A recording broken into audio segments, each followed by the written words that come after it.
welcome to another episode of Pension Detective. Like I said, I haven't quite figured out what to call it, so we're still calling it Pension Detective. Today's pension is Christopher Eaton. Christopher Eaton, I take it back, he's got two names, and you're going to find out why. This is kind of interesting, but he's either Christopher Eaton or Christopher Valentine. Alright, this is a story about two brothers. Both of them ended up being orphans. Not a lot is known about their parents.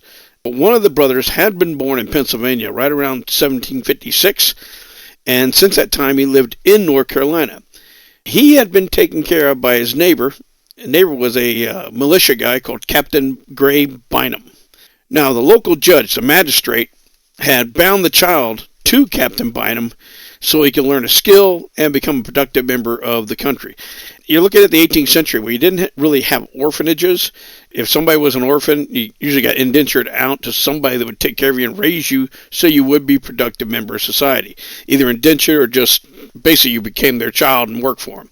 His brother is there also. Both the brothers were German and they spoke the language German, which is really not that big of a deal in the middle of North Carolina.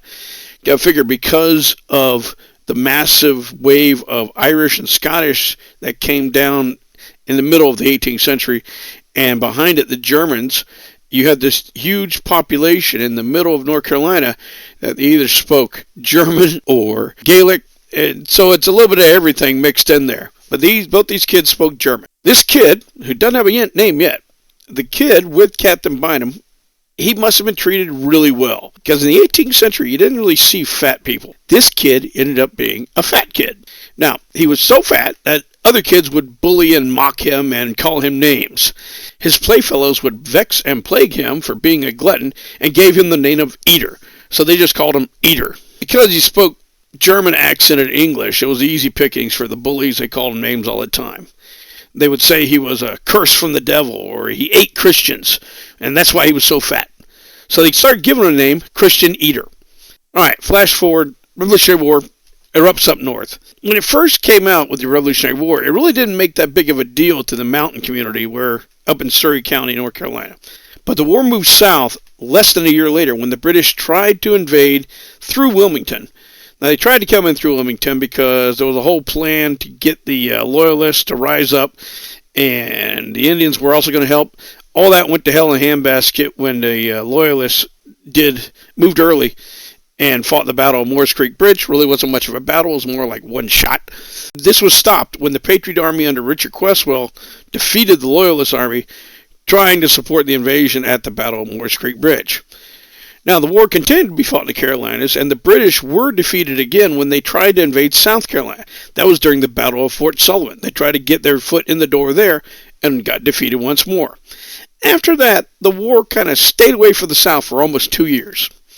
The war was being fought up north.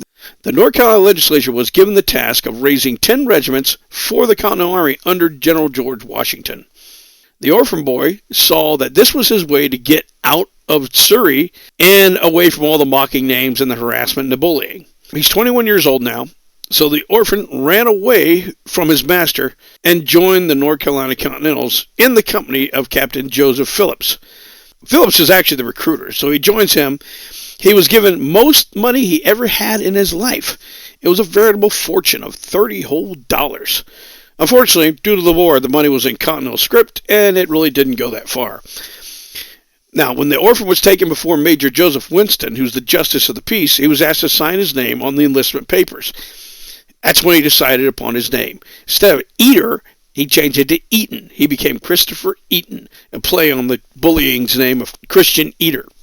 He thought of using the name Valentine as a family name. Since his brother chose the name Valentine, his brother became John Valentine. But he decided to use a name that mocked him his whole life and wear it as a badge. The Christian Eater became Christopher Eaton. The new recruits marched south first to Salisbury, then east to Hillsborough. Then they marched up to the coastal towns of New Bern and Edenton. Now that circassious route was so they could enlist more recruits. They needed to get more and more along the way. They then marched north to Richmond, where they were formed into companies. That would be their home for the next 18 months. They would do training there and be assigned their weapons and go through all the rigmaroles of becoming a soldier. Christian was assigned to the company of Captain John Armstrong in the 2nd North Carolina Regiment. Now, the regiment was commanded by Colonel Alexander Martin. After they had trained up enough, kind of like their basic training, the companies then marched north to Baltimore. And out in Baltimore, they had to go through one more basic process to become part of Washington's army. And that process was becoming inoculated to smallpox. Inoculation was fairly easy. The regimental surgeon would take a sewing needle with a thread attached. He'd pierce one of the blisters from a patient who had smallpox. The surgeon would then draw the needle and the thread through the blister and then push the same needle and thread through the surface of the patient's arm. It was only a little painful, just a pinprick, and then he had to wait. The time it took for the smallpox to go through the body took several weeks. During that time, most of the soldiers recovered, but there was always a few who ended up dying by the deadly virus. It revolutionized the way smallpox could be controlled, though. Due to the inoculations, Washington was able to field an army of thousands that would normally have been reduced in incredible amounts due to the disease if it had been at an earlier age than the Revolutionary War. Now, once enough men had recovered, they were formed into a company and marched north to Washington's army in Pennsylvania. They were no longer a cohesive company. It wasn't units of the 2nd North Carolina or the 3rd North Carolina.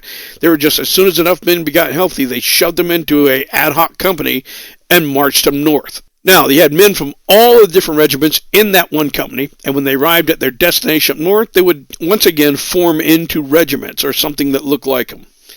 Hope you liked that story. There's a lot more coming your way. And this was part 1 of The Pension Detective, the saga of Christian Eater. Stay tuned for part 2, which covers the Battle of Brandywine and the Battle of Germantown. And by the way, if you can think of a better name than Pension Detective, please let me know in the comments below.